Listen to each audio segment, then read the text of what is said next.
Tackle from behind, loses the ball, it's rolling around. Can Cozad fall on? They finally force a turnover. He's at the 50, he breaks it back, comes back across the grain.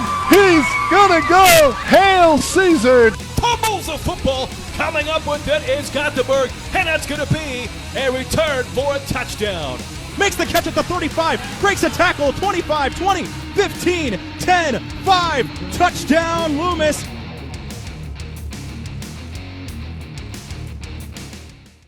It's week 2 of the Press Box Preview here on KRVN. I'm John Willis, joined again by my partner Scott Foster. Back with you to talk some high school football after a great week 1. It was great to be back out there. Scott, what kind of things stood out to you after a busy week 1? Well, you know, we talked about last week that there were a lot of questions that needed to be answered. I feel like we have even more questions this week, you know, because we don't know, you know, where is a team at? If they didn't play well, was it because of their opponent, or was it because they just aren't as good as we thought maybe they were?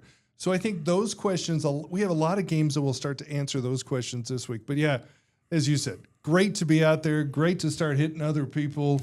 And it was just fun to be back on a beautiful night. Well, for those that didn't get rained out and lightning out, I should say, but it was a good night. Some of the highlights we kind of circled from last week, and Selma Myrna won a thriller over Sandhills Thedford by a final score of 36-34. Some of our top area teams, Loomis and Overton, they fit the bill. You figure those are going to be dominant teams. They look good. And then Minden, how about their win? Impressive, 44-22 over Adams Central. Yeah, that's going to go down as one of their better wins, especially to start the year off that way. You know, Adams Central started a little slow last year, but Minden looked really good. That's a great win for the Whippets. How about Lexington? After getting down 3-0, it was an ugly game through 3 quarters, but the Minutemen, a 14-3 win over Holdridge. That's just got to be a great way for those kids to get the year started. And, you know, it really feels like they kind of wore Holdridge down.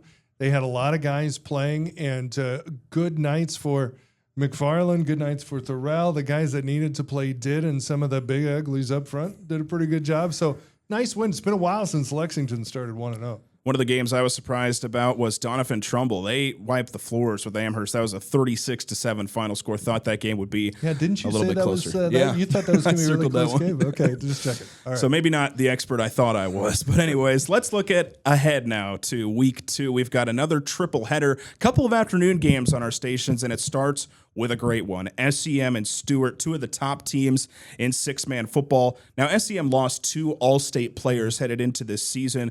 But, man, they still look dominant. 44-12 win over Ansley Litchfield because of weather. They called that game early. Seems SEM is still pretty darn good. Yeah, it looks like they fit the bill, and they just know how to win. They're very well coached. They got some players that can really get it. You know, one of the things that I think is interesting is they did it on every side of the ball, offense, defense, special teams. They had some great – Jordan Scoville was great, 138 yards, 4 touchdowns for them. They look like they are the real deal. But again, as our theme was, we're going to have some questions answered this week. Defense also forced 4 turnovers. Now, they play a Stuart team that also looked dominant in the first game of the season, 75-8, their final score over Cody Kilgore. They return a lot from the state championship team, and they did it as well from all 3 facets of the game. All 3 facets. You score 75 points. You need a lot of people to contribute.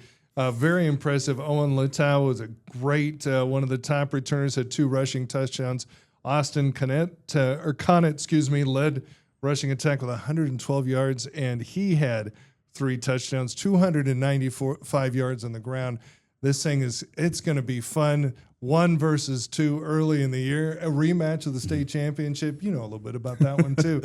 It should be a lot of fun in Sumner. Punt return, touchdown, pick 6. They did it all. 42-38 was the final score of that state championship game at Ron and Carroll Cope Stadium. Both teams are no doubt chomping at the bit for another game between the two. Again, that's a 3 p.m. kick. We'll have it for you on Cami Country. Jason Jorgensen, the legend, and Scott Foster will be on the call for that one. All right, our other game that is happening in the afternoon, it's Arapahoe at Bertrand. That's a 3 p.m. kick. We'll bring it to you on 93.1 The River. Myself and Jacob Roth will be there. Now, it's a new-look Arapahoe team this year. They had to replace a lot from a really good team and a really good senior class. They fell 68-16 in their Hope opener. And Scott, when talking with Coach Kronhoffman, he talked with us before the season, said they had to have a lot of new guys step up into new roles. And more than anything, I'm sure just the experience of getting out there and getting some varsity playing time had to be good for them. Well, you know, the old adage of you improve the most from game one to game 2. And I think that Coach Kronhoffman is really planning on that. He looks to see that improvement, looks to keep people healthy. Offensive struggles were just really rough. Briggs Hill, who was a starting quarterback, 22 rushes, but only 29 yards. So they really struggled to get any kind of offense last week. Did get an interception from Wrigley McDonald. They expect him. He's a young guy to continue to step up into bigger roles this year. Now, Bertrand had an impressive start to the season. Veteran, athletic team. They got a late score to beat Kennesaw on the road, 30-26. Scott, more than anything, no matter who your opponent is, getting experience, winning a close game is very valuable for that team. Oh, man, it's a huge thing. But it really, listen, here's where it starts for Bertrand. They got the best name of anybody. Yes. Thunder Nelson.